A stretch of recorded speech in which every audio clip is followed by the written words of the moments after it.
Muy buenas, hoy nos vamos a sumergir en un manuscrito que es de verdad fascinante. Ojo, que no es un libro cualquiera, ¿eh? Es más bien una especie de guía, un mapa filosófico y espiritual para hacer un viaje. Pero hacia adentro, hacia la propia consciencia. Así que, venga, vamos a desgranar sus ideas clave a ver qué nos cuenta. Y todo, absolutamente todo este análisis arranca con una pregunta. Una de esas preguntas que han resonado desde siempre, ¿no?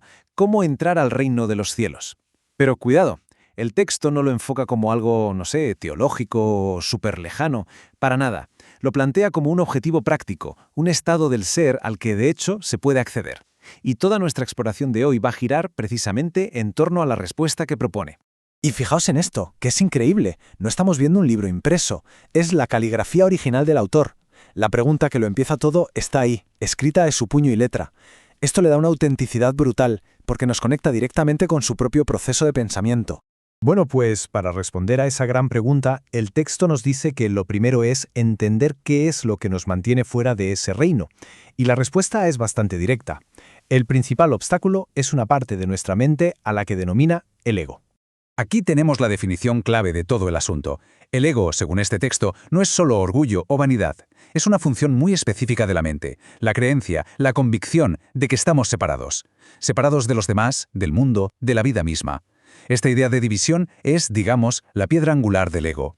Y claro, esta creencia en la separación no es algo abstracto que se queda ahí flotando. Se manifiesta en emociones y comportamientos que todos conocemos. El texto nos lista el odio, la intriga, el chisme, los celos. Si lo pensamos bien, todas estas emociones nacen de percibir al otro como una amenaza, un rival o un objeto, en vez de verlo como parte de lo mismo que somos nosotros. O sea que al final, el punto crucial es este. El ego vive de hacer real, de solidificar la división. Crea un yo por aquí y un tú por allá. Y es justo en esa grieta, en esa separación que inventa, donde nacen el conflicto y el sufrimiento, que son precisamente los que nos impiden llegar a ese estado de paz que el autor llama el reino de los cielos. Vale, ya entendemos el problema. Ahora, el autor nos propone una solución, una especie de hoja de ruta, y lo hace con una metáfora potentísima. Un viaje simbólico a través de las distintas partes de un templo. Cada parada representa un paso para trascender el ego. Vamos a ver cómo es este camino. El texto nos presenta una serie de etapas simbólicas, el arca de la alianza, el menorá, la mesa de los panes y así. Cada una tiene su miga, pero nos vamos a centrar en una que es absolutamente fundamental para pillar el mensaje central de todo esto. El cuarto paso, el altar de los sacrificios. Esta idea, la del sacrificio, normalmente nos suena a algo chungo, a pérdida o a dolor. Pero el texto le da una vuelta de tuerca total y redefine lo que significa de una manera súper profunda. Y de nuevo, aquí tenemos las palabras del propio autor. Nos habla del verdadero significado de sacrificio. Esto no va de ofrecer algo externo, de sacrificar un animal o tus bienes, no. El sacrificio del que habla es un acto puramente interno, una transformación total de la conciencia. Y esta frase es brillante. El verdadero sacrificio no es renunciar a algo que tienes, sino a algo que crees ser. Es el lugar simbólico donde dejas ir al ego, a esa identidad que has construido sobre la idea de separación. Lo que se sacrifica en realidad es la ilusión de ser un yo aislado, para que pueda aparecer una realidad mucho más grande.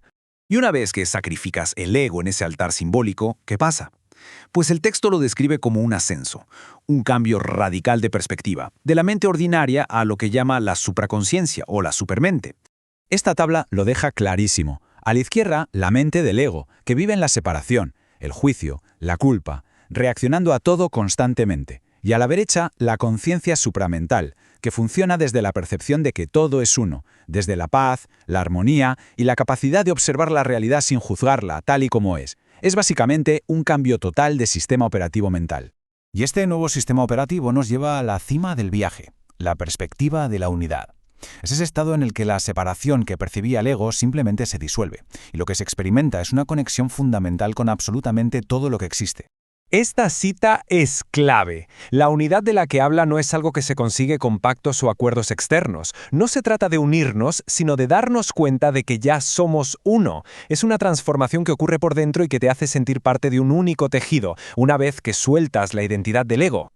Y desde esta perspectiva de unidad llegamos a una de las ideas más potentes del texto. Aquello que desde el ego vemos como caos, como conflicto, como desarmonía, desde la supraconsciencia se revela como parte de una armonía mucho más grande, de un orden perfecto que antes éramos incapaces de ver. Es como pasar de mirar una sola pincelada caótica a, de repente, poder ver el cuadro completo. Y terminamos con la pregunta que nos lanza el autor, una pregunta que en realidad es el resumen perfecto de todo este viaje. Atentos, ¿preferirías tener razón o ser feliz? Pensemos un momento. El ego siempre quiere tener la razón. Quiere defender su trinchera, ganar la discusión a toda costa. Pero la felicidad, según nos dice este texto, llega justo cuando sueltas esa necesidad. Es la elección final, ¿no? O la separación del ego, o la paz de la unidad. Una pregunta potentísima para que cada uno se la lleve a casa.